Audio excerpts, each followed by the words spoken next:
वालेकुम। आज हमने देखना है स्ट्रक्चर ऑफ वायरस। जैसा कि प्रीवियस वीडियो में देखा था, किंगडम क्लासिफिकेशन देखी थी, 5 किंगडम क्लासिफिकेशन। तो अब उसके बाद वायरस, अब इसमें क्यों हम क्लासिफिकेशन में वायरस क्यों पढ़ रहे हैं, क्योंकि एक्चुअली वायरस जो है ना वो इन 5 किंगडम में से किसी में भी फॉल नहीं करता।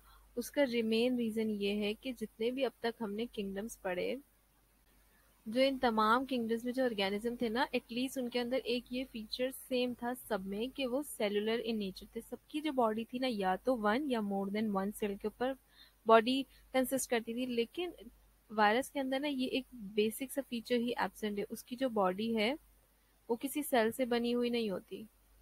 एक्चुअली वायरस की बॉडी जो है वो सेलुलर स्ट्रक्चर होती ही नहीं है, वो मॉलिक्यूलर स्ट्रक्चर होती है। उसके अंदर कोई सेल एग्जिस्ट नहीं करता, उसके अंदर कोई न्यूक्लियस नहीं मौजूद।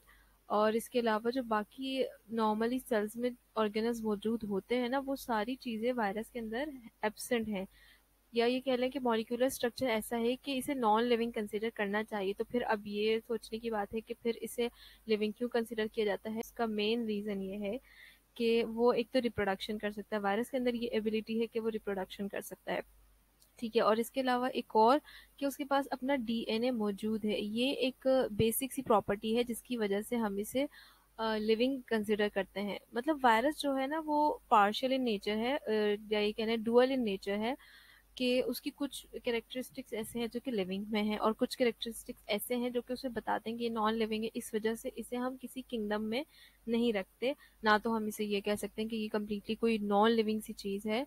तो ये एक कह सकते हैं कि ये ना एक बाउंड्री लाइन के ऊपर है वायरस, क्योंकि इसका जो है सेलुलर स्ट्रक्चर कोई है ही नहीं, नॉन सेलुलर है।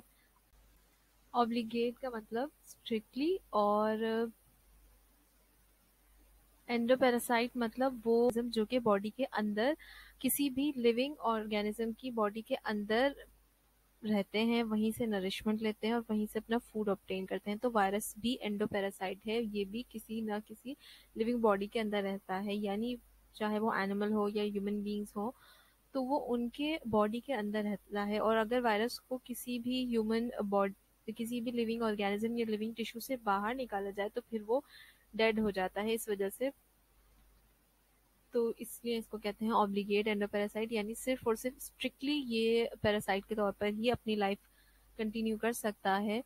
नॉन सेलुलर का मतलब ये है कि इसकी बॉडी में कोई सेलुलर ऑर्गेनाइजेशन नहीं होती, इसकी बॉडी में मॉलिक्यूलर ऑर्गेनाइजेशन होती है। जो इसके जो बॉडी पार्ट्स है ना, हेड और ये इसकी कोर और कैप्सिड वगैरह, ये सारे मॉलिक्यूल्स के बने होते हैं। यहाँ पे कहीं भी कोई सेल एग्जिस्ट नहीं करता। ऑब्लिगेट एंडोपैरासाइट तो हमने देख लिया कि ये सिर्फ और सिर्फ किसी लिविंग टिश्यू पे ही रह सकता है, जिसको होस्ट सेल भी बोलते हैं। यानी जिस सेल में, जिस टिश्यू में ये रहता है सेल, वायरस, उसको बोलते हैं होस्ट सेल। अच्छा, वायरस के अंदर कोई न्यूक्लियस मौजूद नहीं होता, क्योंकि सेल ही मौजूद नहीं होता। न्यूक्लियस सेल के अंदर होता है कोई न्यूक्लियर मटेरियल। लेकिन इसके अंदर एक न्यूक्लियर मटेरियल मौजूद होता है जिसे कहते हैं डीएनए, जिसकी वजह से ये रिप्रोडक्शन करने की एबिलिटी रखता है। अब वो न्यूक्लियर मटेरियल डीएनए भी होता है और आरएनए भी होता है। कुछ वायरसेस में डीएनए होता है, कुछ में आरएनए होता है। जैसे इस वाले में, इसका नाम है बैक्टीरियोफेज, इसमें डीएनए होता है। और इसके अलावा जो राउंडेड शेप होते हैं उसमें होता है आरएनए। अच्छा, अब protein coat call the capsid enclose that nucleic acid. अच्छा, अब डीएनए है और इसमें अगर लेट सपोज के आरएनए, ठीक है, ये इनका जेनेटिक मटेरियल है। इसको एक कोट जो है वो इनक्लोज करता है। दैट कोट और that envelope is termed as the capsid. सब वायरसेस के अंदर जो है ना ये कॉमन होता है। अच्छा, ये एक ऐसी चीज़ है जो कि कैप्सिड है, या ये इसका डीएनए मटेरियल को जो इनक्लोज करने वाली चीज़ है ना, वो इतनी हार्ड और इतनी रेजिस्टेबल होती है कि वो किसी किसी इट कुड बी से किसी केमिकल से या किसी इस तरीके हार्श केमिकल से ब्रेक नहीं होता। वायरस के पास ये बहुत रेजिस्टेबल एबिलिटी है उसके कैप्सिड में कि वो किसी भी चीज़ से वॉश आउट नहीं होता। अगर हम बात करें ना बैक्टीरिया की, तो उसकी सेल वॉल जो होती है, अगर लेट सपोज के हमारे हाथ के ऊपर जर्म्स हैं, बैक्टीरिया हैं, और हमने कहा जाता है ना रब करके उसको सोप के साथ वॉश करें अपने हैंड्स को, तो वो आपके हाथ साफ हो जाते हैं। वो इसी वजह से, क्योंकि वो बैक्टीरिया जो है, बैक्टीरिया की सेल वॉल सोप की वजह से और हमारे रबिंग करने की वजह से वॉश होती है और बैक्टीरिया किल होते हैं। लेकिन इस वायरस का जो कैप्सिड होता है ना, ये सोप से वॉश नहीं होता, सोप से ख़त्म नहीं होता, ये वायरस बहुत रेजिस्ट करते हैं इन चीज़ों को। अच्छा, और इसके अलावा है virus only live and produce within the host cell. Viruses जो हैं सिर्फ और सिर्फ लिविंग टिश्यू के अंदर ही रिप्रोड्यूस कर सकते हैं, अदरवाइज वो रिप्रोडक्शन नहीं करते, फिर वो डेडली बिहेव करते हैं, क्योंकि इसके पास कोई सेलुलर स्ट्रक्चर ही नहीं है जो कि बेसिक है, जिसकी वजह से इसे किसी किंगडम में रख ही नहीं सकते हम। वायरस बहुत सारी डिजीज कॉज करता है, जिसमें प्लांट्स में भी ये डिजीज कॉज करता है और एनिमल में भी। अब प्लांट में अगर कुछ की एग्जांपल लें तो एक है टोबैको मोजाइक डिजीज, और इसके अलावा एनिमल्स में है cold, flu, dengue, polio, hepatitis, AIDS. तो ये सारे जो हैं ये वायरस ही कॉज करता है। कि अब बायनोमियल नोमेनक्लेचर है, ये एक टॉपिक है जो कि समझने वाला है। उसके बाद के जो टॉपिक्स हैं वो कंसेप्चुअल टॉपिक्स नहीं है, वो थ्योरेटिकल टॉपिक हैं, उन्हें सिर्फ रीड करने की ज़रूरत है।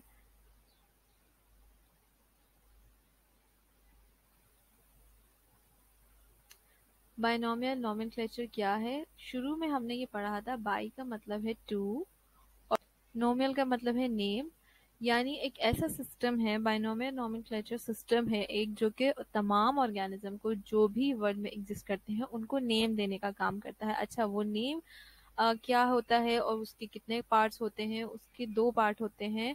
बाई का मतलब टू, नोमियल का मतलब नेम, यानी ऐसा नेम जिसके दो पार्ट होते हैं, ठीक है।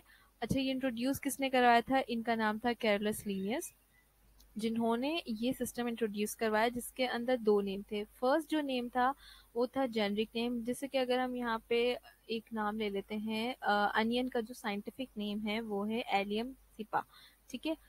तो जो ये पहला वाला नेम है ना, ये है जेनरिक नेम, ठीक। और जो ये सेकंड वाली स्पेलिंग है, ये सेकंड वाला जो वर्ड है, ये है स्पीशीज नेम या स्पेसिफिक नेम। अच्छा, अ, एक पॉइंट के जो जेनरिक नेम है उसको हमेशा कैपिटल लेटर से लिखते हैं, और जो ये स्पेसिफिक या स्पीशीज का नेम है इसको हमेशा स्मॉल लेटर से लिखते हैं। ये रूल्स होते हैं, यानी इनको हम प्रिंसिपल ऑफ बायनोमियल नोमेनक्लेचर भी बोलते हैं।